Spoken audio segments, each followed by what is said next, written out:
El gobierno de Santos dividió a los colombianos en dos bandos. Por una parte, los que aplauden el llamado proceso de paz con las FARC.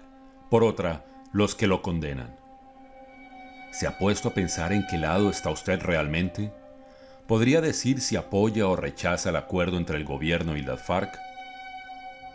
Por ejemplo, el presidente Uribe y su partido siempre han estado a favor de esa negociación y solo a veces han propuesto mejorarla.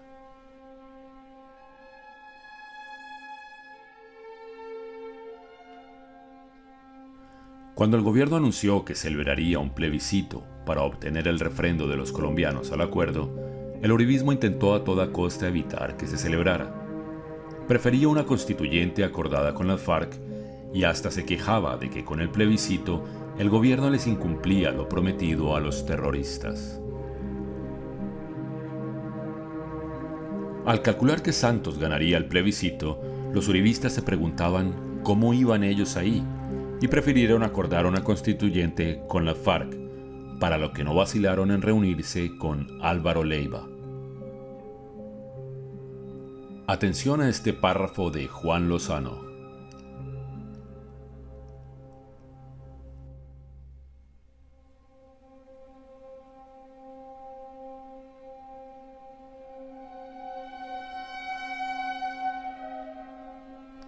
Les preocupaba que el acuerdo no tenga blindaje jurídico y legitimidad ante la ciudadanía, y por eso proponían una constituyente para reforzarlo.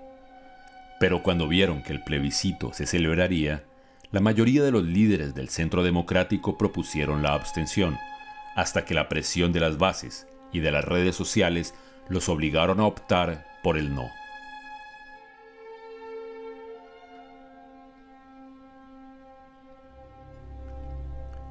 Decir sí a la paz votando no al plebiscito.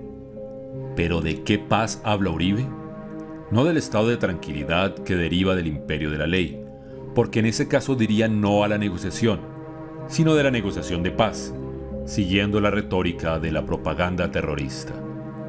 Aún así, importantes sectores del Centro Democrático se oponían a votar no, y de ahí la levedad de la campaña. Pero ganó el no. Y los propios voceros del gobierno habían aclarado que un triunfo del no anularía el proceso. Si el pueblo colombiano vota no, pues eso es legítimo. Es el riesgo de que haya personas que voten no, creyendo que eso va a llevarnos a una renegociación y que finalmente no pasa nada. Eso es ilusorio. Si gana el no, se acabó el proceso. La historia muestra que tradicionalmente, después de una ruptura con las FARC, pasan 10 años antes de reiniciar conversaciones. Hay personas que votaron porque se oponen a negociar con los terroristas y creían que ese sería el resultado del triunfo del no en el plebiscito. Son personas ilusas. Lo que en realidad votaron fue por unos voceros que casualmente eran los mismos que no querían un plebiscito, sino una constituyente acordada con los terroristas, y pedían excusas por tener que votar no. Oigamos al principal de estos voceros. A pesar de que ganó el no, y que para muchos, como para Jaime Castro, eximio jurista, era claro que la consecuencia sería la inexistencia del acuerdo, nosotros honramos la palabra. Y desde esa noche dijimos, puede haber con lógica la interpretación de que el acuerdo es inexistente, pero vamos a honrar la palabra. Proponemos un pacto nacional que le haga unas modificaciones a ese acuerdo. El presidente de la República a mí un sábado a las 2 de la tarde me dijo que ya habían cerrado con la FARC, que habían incorporado unos temas que otros no y que era definitivo. Lo único que yo hice fue implorarle, como lo dije en público, que permitieran una revisión de lo que ellos llamaban ese acuerdo final con compatriotas del no, que nosotros teníamos la mejor intención de contribuir a un pacto nacional. Por respeto a ustedes y a la opinión pública, nosotros no tuvimos inconveniente en reconocer que se mejoraron unos puntos.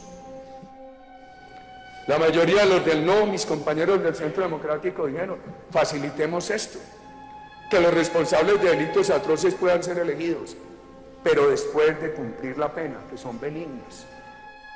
Los ilusos no entendieron que en el plebiscito se votaba no, para que acudieran los voceros del no a salvar el proceso de paz y a convertir el voto de la mayoría en un sí. El régimen actual es simplemente el gobierno de la cocaína y el terror, y toda la ciudadanía debe salir a rechazarlo. Los que estén en contra de premiar a los terroristas deben expresar claramente esa voluntad, porque tal como se robaron el voto del no en el plebiscito para ver cómo iban ellos ahí, también aprovecharán esas marchas para acudir a salvar el proceso de paz. Es necesario expresar claramente que el tal acuerdo final no existe, que La Habana no se acata, que no es no, que revocaremos el acuerdo. Ese acuerdo es el triunfo del crimen organizado. No salga a protestar contra la corrupción para que se entienda que usted apoya a los aliados de las FARC.